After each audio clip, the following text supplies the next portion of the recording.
We're back and we're discussing foreign interests. Ladies and gentlemen, today we see our country together with the rest of the world.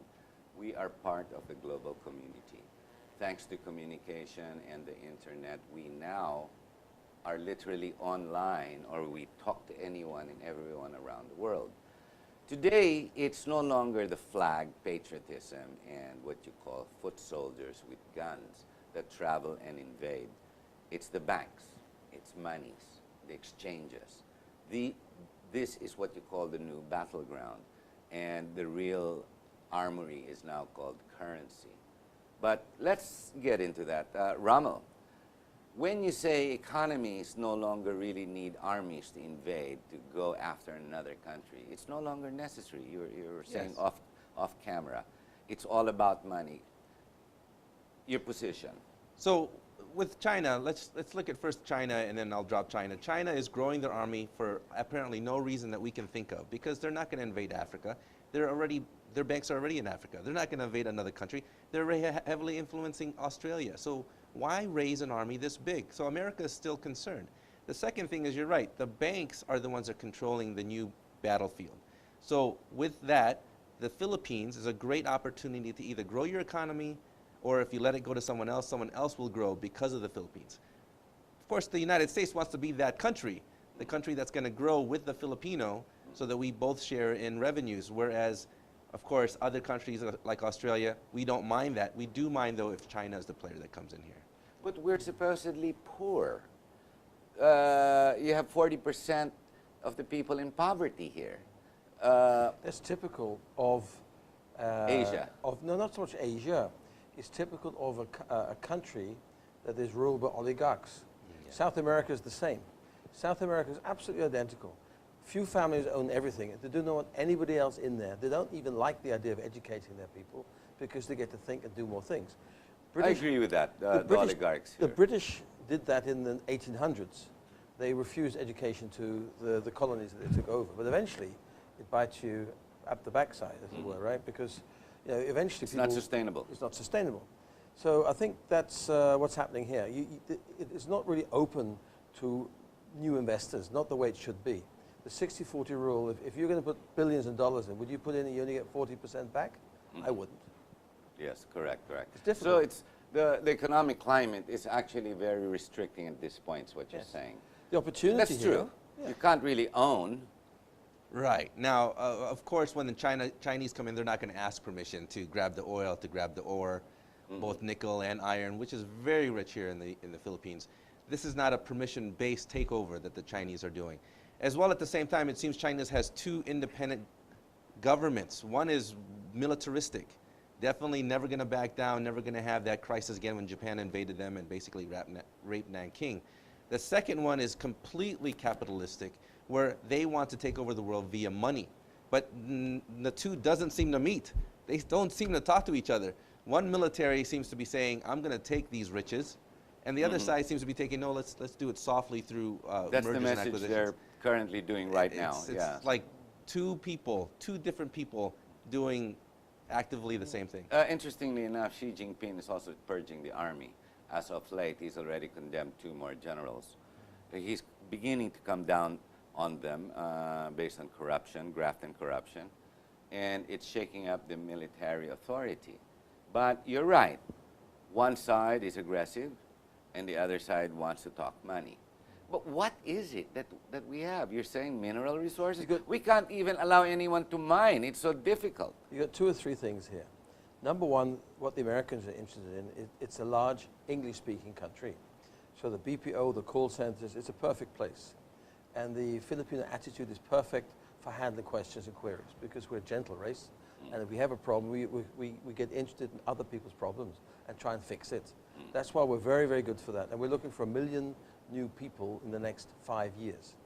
Yes. You've had this on your show before, correct. right? So that's very important. The second thing is, if you look at manufacturing, if you look at Chinese manufacturing, people go there because of sheer price. We couldn't compete with them. That's why a lot of our industry closed. However, some of those industries are coming back. Some of the European and the Israeli and people, vendors are coming back here because the quality, if you want like merchant clothing, is not good enough in China. So some of them are coming back here before the expertise that we had built over the years disappears. So that's an interesting one. That's definitely coming back. And the third thing is, the Chinese and the Filipinos will always have to get on economically. They cannot live without each other. So my view is, but the trick is to make sure that the Chinese don't walk all over you and get things cheaply. Mining, what are the Chinese buying today? They're buying minerals straight out of the ground as cheap as possible. They bring them to China. The raw product. And the raw product, and they build these wonderful, sophisticated products that they make lots and lots of money on. Why don't we have smelting plants here? Why isn't the government helping them with that, with nickel and things like that? Why are we not setting up the next level of industries here using the raw materials that we have? That is something I do not understand. But the history of the Philippines linked to the Americans, how is it the general perception is America's always playing politics with our government from the birth of the Republic? Ever since we started in 1945, it seems the Americans have been really controlling the politics of this country. They never really left. What they did was they put Manila's 400 families to rule and allowed the oligarchs to go. And so much so until now they seem to be controlling our politics. Do you think that's true, Rommel? It's unfortunately completely true. It is. I mean, right after World War II, you know, they had OSS become the CIA. And what they prefer is stability. Thus, the Shah of Iran was actually back, but that guy was a monster, right?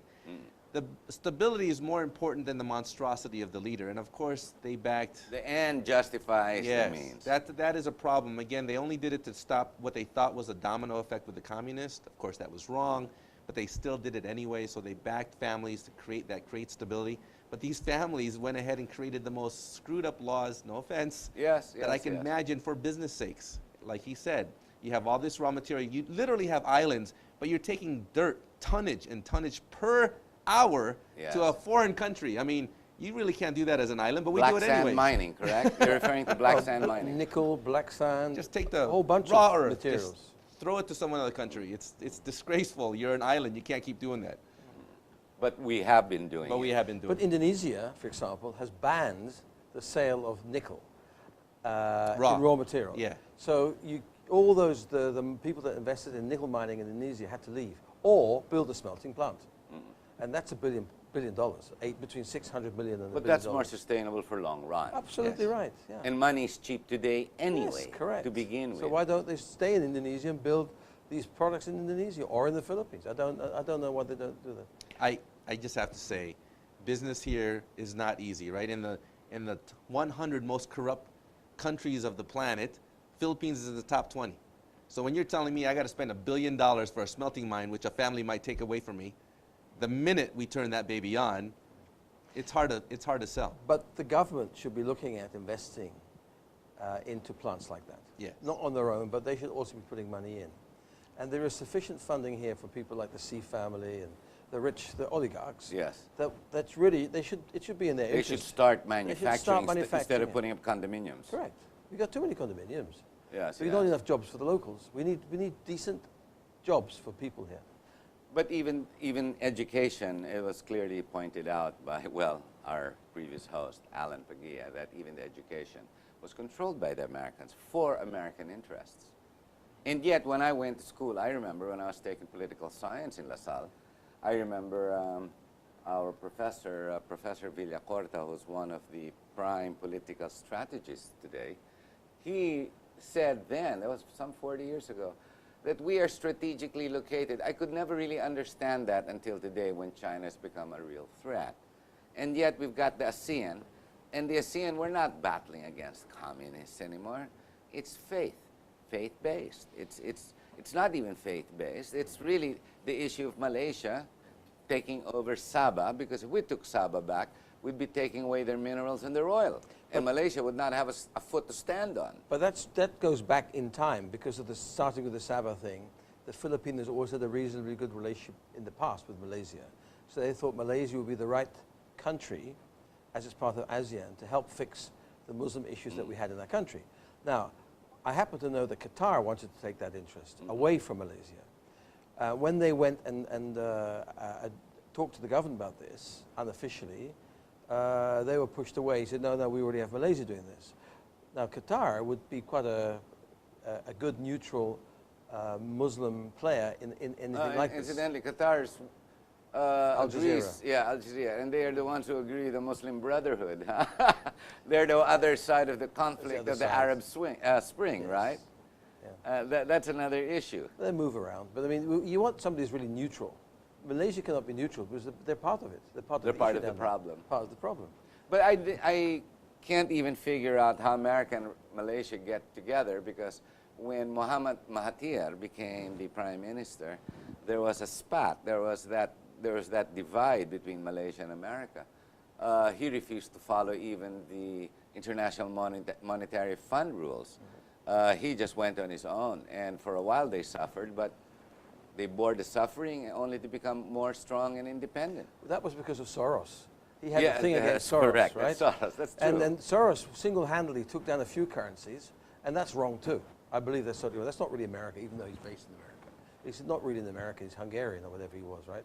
But he came in here and he played the markets. He was allowed to play the markets, and I think that's wrong. Mahathir was very disappointed with the global lack of security that allowed them to devalue his currency. That's what he was trying to do. That's what he's trying to do. That's what he did. That's exactly what Soros did.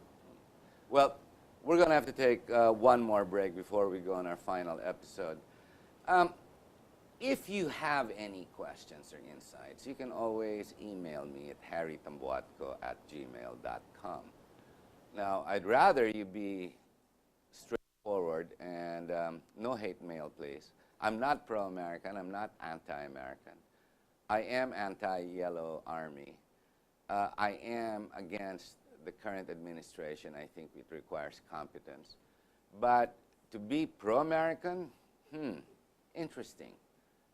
After all, it does all work in the States somehow, doesn't it? We'll be right back.